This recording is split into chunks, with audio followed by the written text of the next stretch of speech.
Hi everyone, Trina here, and this will be 2.6 of the Hidden Secrets of the Divine Sophia. And we were getting into the impact of our belief systems upon our lives. And boy, isn't that the truth. Our belief systems are what are forming the entire matrix. So here we go with the impact of our belief systems upon our lives. This is page 196.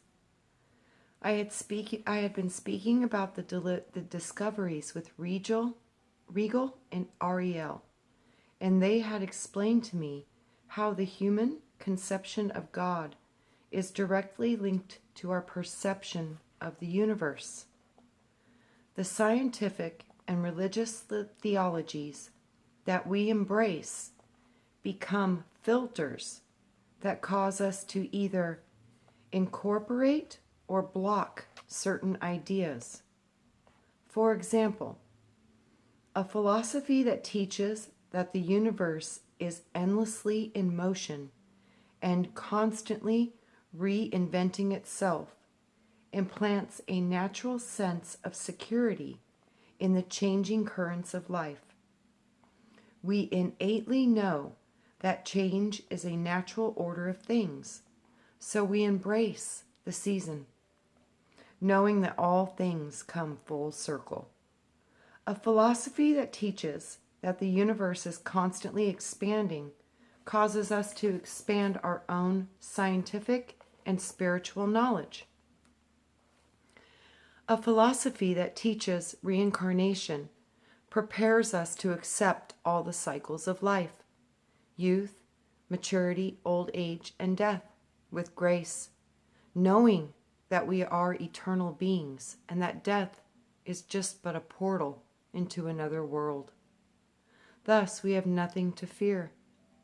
Conversely, a philosophy that teaches that we are damned since birth, which is a fundamental philosophy of the original sin, produces a society of neurotic, anxious, judgmental people who never feel safe enough, perfect enough, or deserving enough of God's love.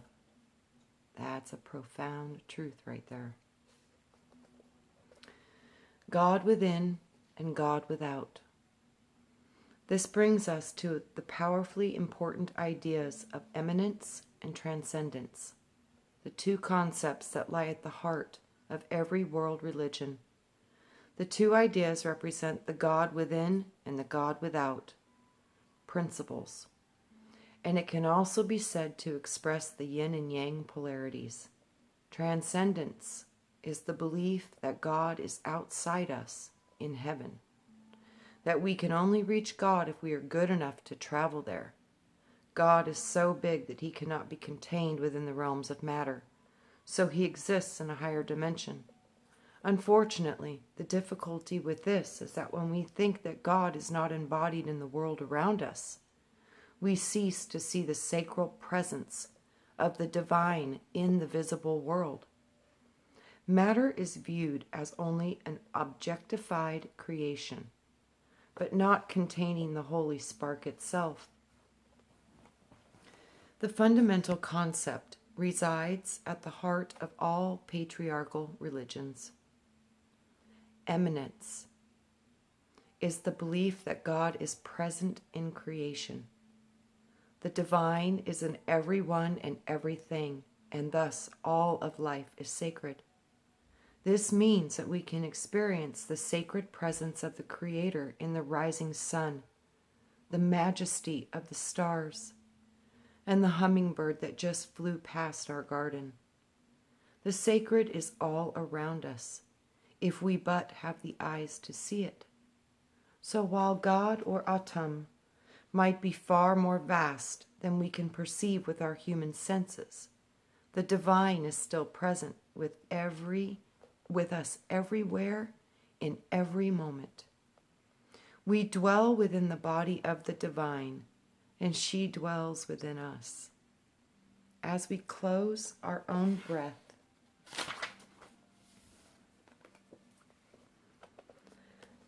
The distortion of the original sin. Page 199. Having grown up in church, I realize that most of us are programmed at a subconscious level to feel abandoned at an early age. We are told that God is out there somewhere, but where? Oh, right, maybe he's in heaven. When we add the threat of damnation to this, we are caught between our yearning for love, our fear of disapproval, and our endless quest to be good enough to please the divine. Then once the distorted doctrine of the original sin was added to this idea of a punishing God, we learned that we were all damned anyway. Original sin was an idea created by the early church father Saint Augustine, 354 through 430 CE. It was never a doctrine taught or promoted by Jesus. It postulates that when Adam first had sex with Eve, sin was born in the world. In other words, humankind fell into imperfection through an act of sex, and we were cast out of paradise according to this crazy logic. We were damned at birth because we were conceived through sex. Or even if we had ever had sex ourselves, we were still damned because Adam and Eve had sex.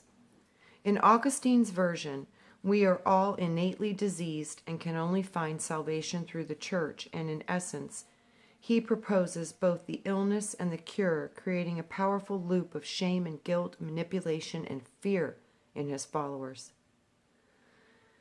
Okay, theologian Elaine Pagels, author of the Gnostic Gospels of Adam and Eve and the Serpent, writes about how St. Augustine's theory completely distorted the teachings of Jesus.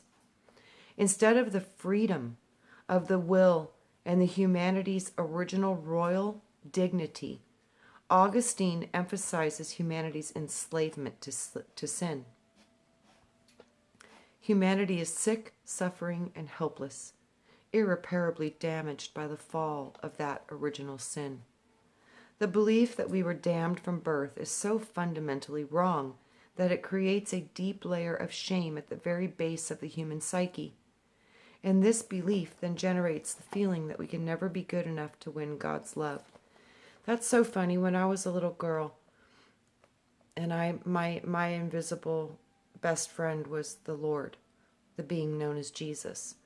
And when I was little, he always told me never go to church and never to read the Bible. So when I got older, I started hearing about people that went to church, and you'd hear about some of the things they were talking about, and I would go to church once in a while for funerals or whatever. Very rarely went for church camp. Before I went to church camp a couple times, and you'd hear this original sin thing, and I was like, what's an original sin? How could you be a baby and have a sin? It just didn't make sense to me at all. So literally I questioned this a lot, and I literally saw that it was a sexual thing, and it was about a virus, that we caught a virus, and it was it was serpent wisdom. It was the sin, because I'm pretty sure that sin is what enabled us to wake up. And instead of being slaves, we now had the ability to start to think and perceive for ourselves. And for some reason, they told me that the sex was the hex, and it was the sin. And the sin, when Adam and Eve, I think when they had sex, and Adam was really, really smart, I think the fall was when they had to put Adam down to sleep, and they changed genetics of human to dumb it down. So that was what they showed me. So it's crazy, because in essence I saw that the sin, we did fall in sin, and that was coming into matter, and it was somehow that this sexual act between Adam and Eve and the serpent genetic code somehow got mingling in there, and with the serpent wisdom, I think this might have been how we actually got our God spark back. So the sin would be the sin against the condemning God. us being born would have been a sin to that God, because it was kind of like the God then realized that maybe we were more powerful than the God that created us. And that probably was pretty tough for it to postulate that that could be true, because we're immortal, and an immortal soul apparently is pretty special. So I did see that we were born in, and I think the sin is the flesh part, it's the matter part, and it's like I said, it's only a sin because now you have spirit and matter joined on one dimension. Ruh-roh. That could be trouble for the powers that be. So that's what I saw, was their fear of this sin, which was an awakening. And it was through this genetic manipulation, and somehow through that breath that they blew the breath, Yaldabaoth blew the breath back into Adam's nostrils.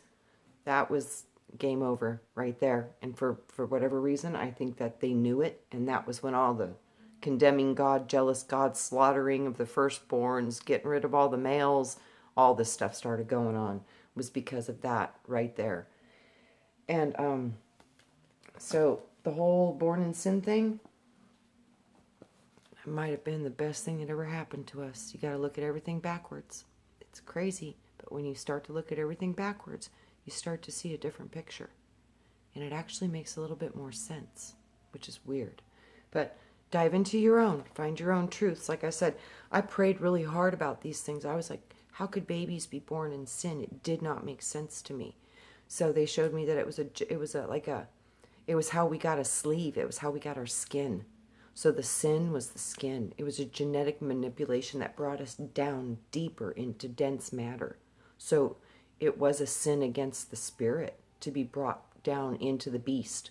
That was what they showed me. It's so hard to explain these concepts. It's like, gosh, the words. To find the words are so difficult. But you understand it. You just have a knowing of it. Like when they show you these things, you're like, oh, I understand. You know. But it's really hard to explain it in a way that expresses the fullness of what you received with the wisdom. It's a conundrum. But anyways, that's the best I can do for that. So the sin thing, no. Yes, we might have been born in sin, but it's not like what we were told. It was the skin. It was the genetic manipulation to bring us denser, further down into matter, to further bond us and to make us less powerful. Less powerful. And I think that's what the fusion of our genetics are showing. They literally fused off the part of us to keep us to connect to God. So I'm pretty sure that this was the sin. We were born in sin because of what they did to us. Had nothing to do with what we did. Had to do with what they did. And it backfired.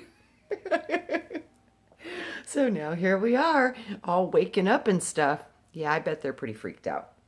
So with that, we are innately unworthy and unlovable by extension. This also means that we could never be good enough to earn the love that we seek from our romantic partners, our parents, or even from ourselves. So, some historians have attributed Augustine's doctrine castigating the human sexuality to a need to reject his own highly lustful nature.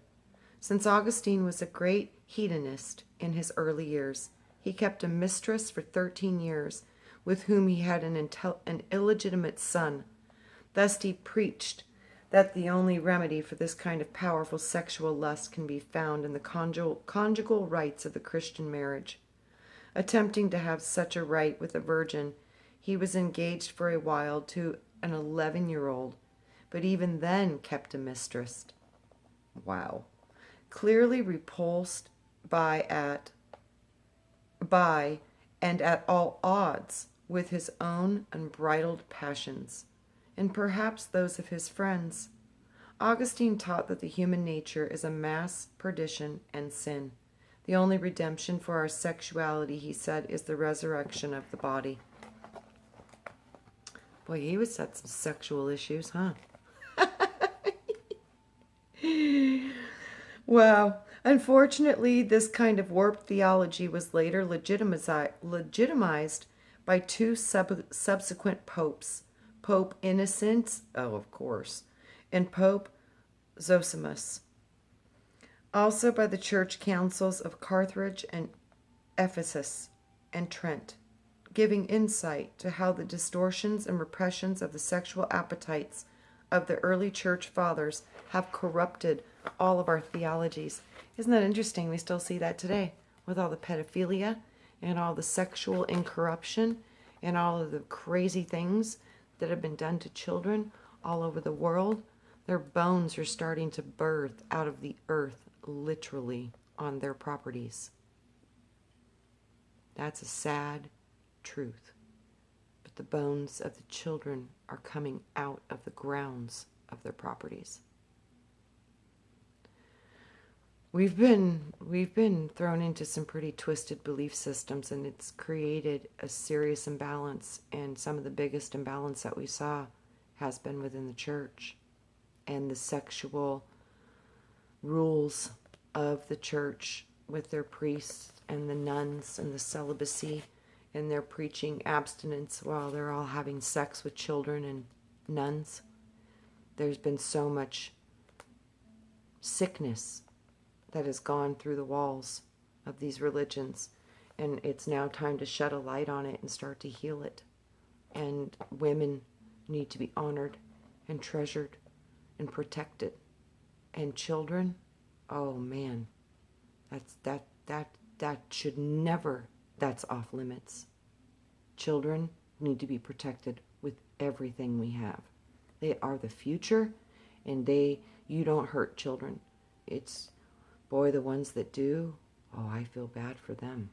Wow, it's going to come down hard.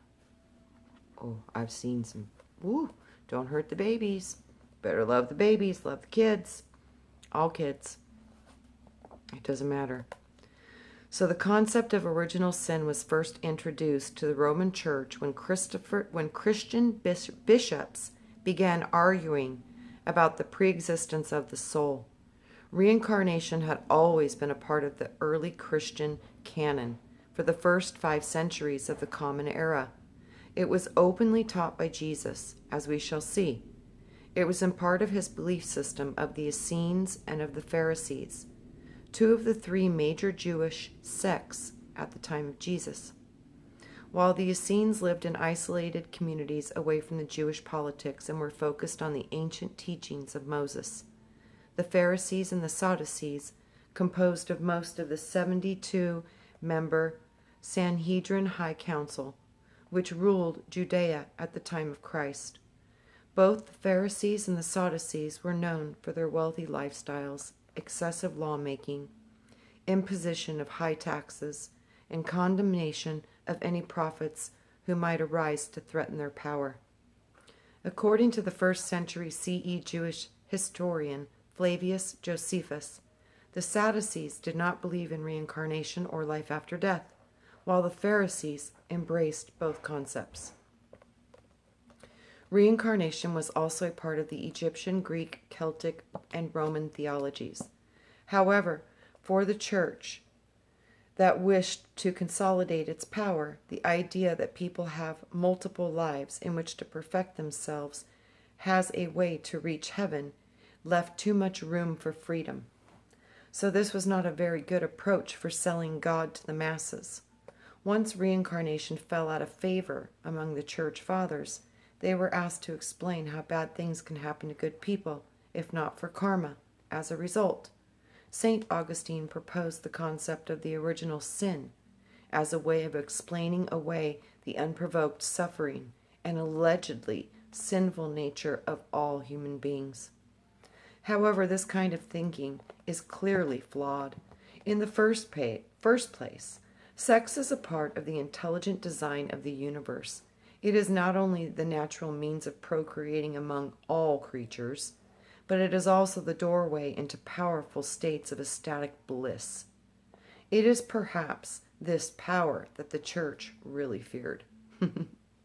Through the sacred marriage, we have the chance to activate our own spiritual force, awaken our hearts, and pull the fiery Kundalini life force energies into our higher spiritual centers. This awakens inner sight, allowing us to experience powerful states of oneness. In this kind of ecstatic communication, we dissolve the boundaries of our egos. We gain a glimpse of our true nature, and we experience the transcendent passion of universal consciousness.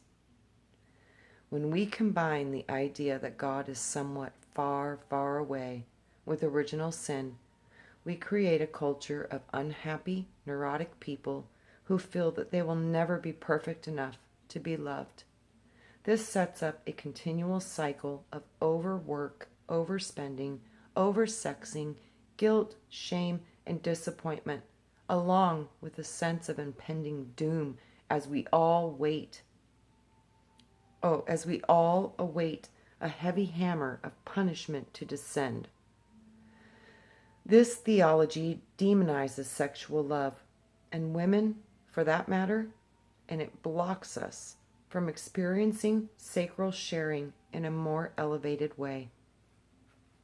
Then our unconscious sense of guilt, fear, and suppressed passion creates a society of people afraid to look inward for fear that they will see the worst.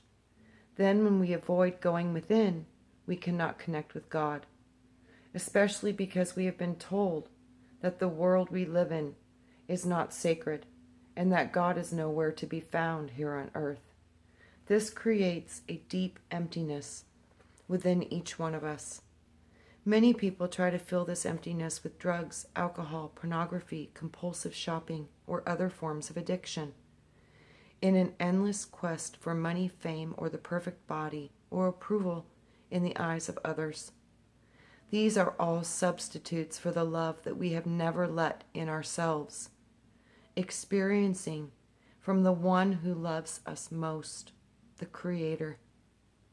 Thus, the theology of transcendence needs the balance of eminence to help us remember the creative presence of the divine in every person, in every flower, and in every moment. Unfortunately, these dysfunctional patterns have been programmed into us now for over 1,600 years. From the time the Church adapted the doctrine of the original sin in the 5th century CE. This is why most people do not understand why they are never happy for a long period of time. It is also why we long to escape into the fantasy worlds of TV, alcohol, or drugs. It's a way of numbing the unconscious pain of being present in the world without hope. But what we are really trying to heal is our own relationship with a loving, very present Creator. We have been told who has been gone missing from our daily lives. Jesus addresses these concepts of transcendence and eminence in the Gospel of Thomas when he says, I am the light that is above the all. I am the all. The all came forth from me, and the all attained to me. Cleave wood, I am there. Lift up a stone, and you will find me there. 7:1-7. This means that he has presence in all things. All things. I am the light that is above the all. I am the all. The all came forth from me. The all attained to me. Cleave wood, I am there. Lift up the stone, and you will find me there. That is so beautiful and such a deeply profound metaphor for spirit and soul. In the simplest but profound passage, Jesus resolves the entire conundrum. The divine is both inside the worlds of matter and is also beyond what we can see. The divine presence is in every stone or piece of wood, and it is also the light that transcends this world. The divine is everywhere. When we can only embrace the God is distant philosophy, we cease to rejoice in the here and now and fail to celebrate the divinity of those around us. Hey, you two. Puppies. Okay. Okay. And we cease to rejoice in the here and now. And we fail to celebrate the divinity of those around us. We try to fit in to a pattern of perfection that has been projected onto us, and we invariably fall short. We become blind to the good, the right, and the beautiful, seeing the world only through the filters of harsh judgment. The glass is half empty and never half full. No wonder we are so miserable and frustrated. Okay, guys, we will pick up with chapter 11, the directions of time and space. And isn't that so true?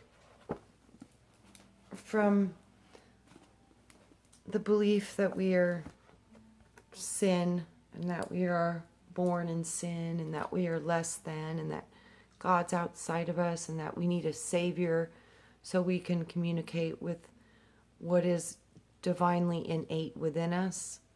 Everything's been so turned around, and our power has been given away, and our spark and our spirits and our souls have been beaten down through indoctrination and suppression of the divine feminine and divine masculine polarities that are inside of us, that when they're blended and you have that sacred marriage within, you're a balanced human being and you operate as Christ.